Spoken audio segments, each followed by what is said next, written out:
Now, Joseph naturally went to school, and so did Mary.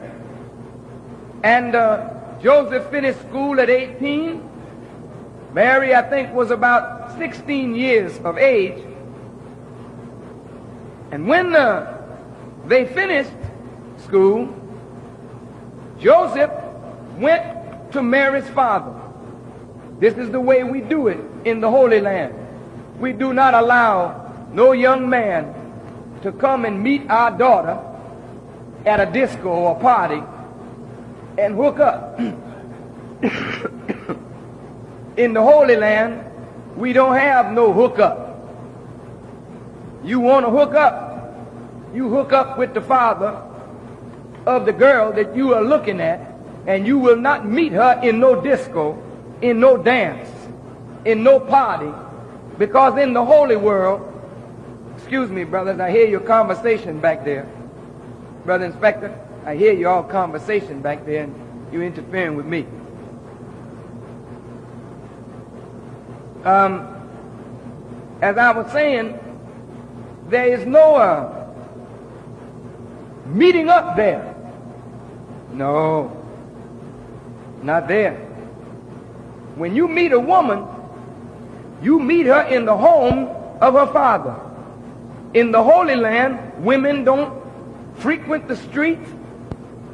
When they're in the street, there's always a man of their family with them. We don't have women in the Holy Land just freely walking up and down the street. No way. In the Holy Land, the women are protected by the men. If it's a sister walking, her brother is accompanying her. Her father is accompanying her. She is not alone.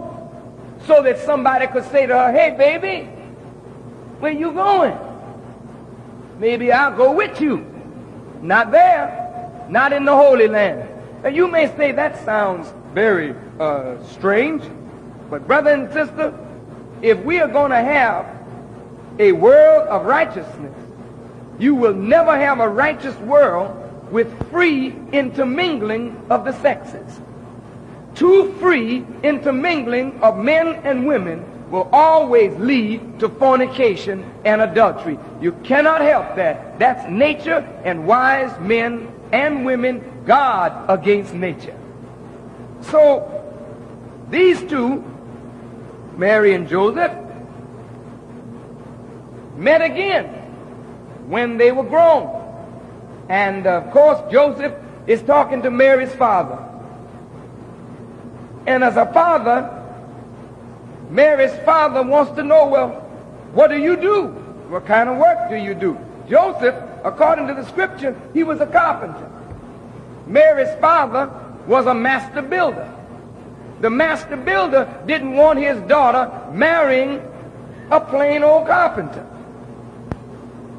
See? So when Joseph came after Mary, the father interceded and said, "No, you cannot marry my daughter." Well, if there's love in the heart, you can't stop the love by saying you can't do it.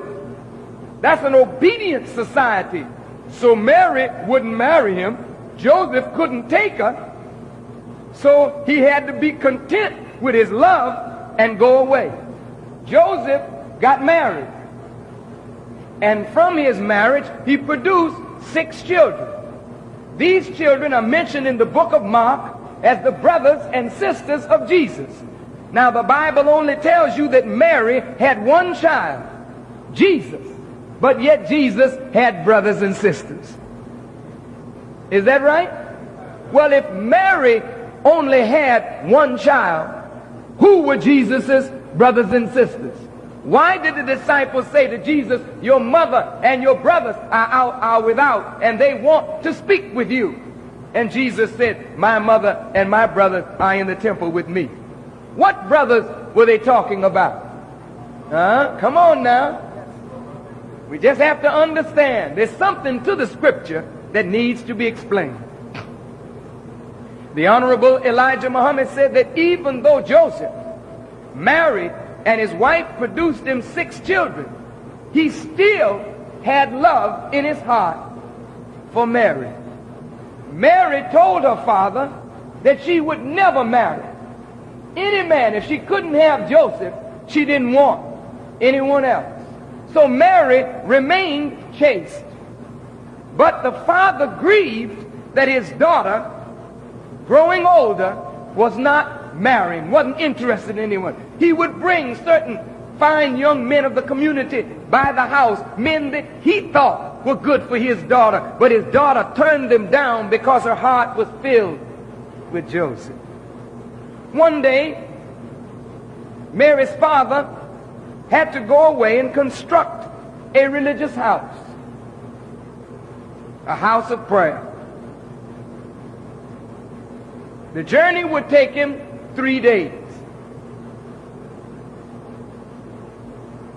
Knowing that in Palestine at that time there were Jews who were very disrespectful of our women, the father knew that Mary would be unprotected.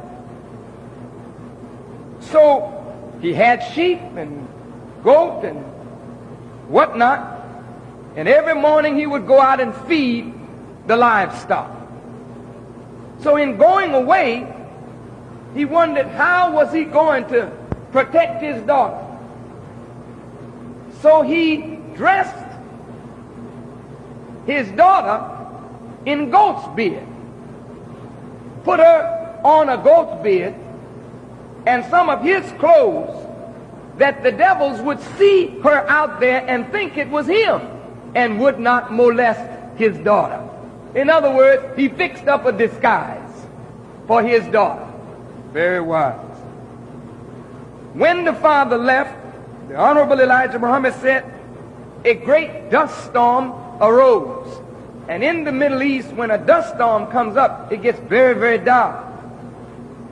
And as it got very dark, Mary became very afraid.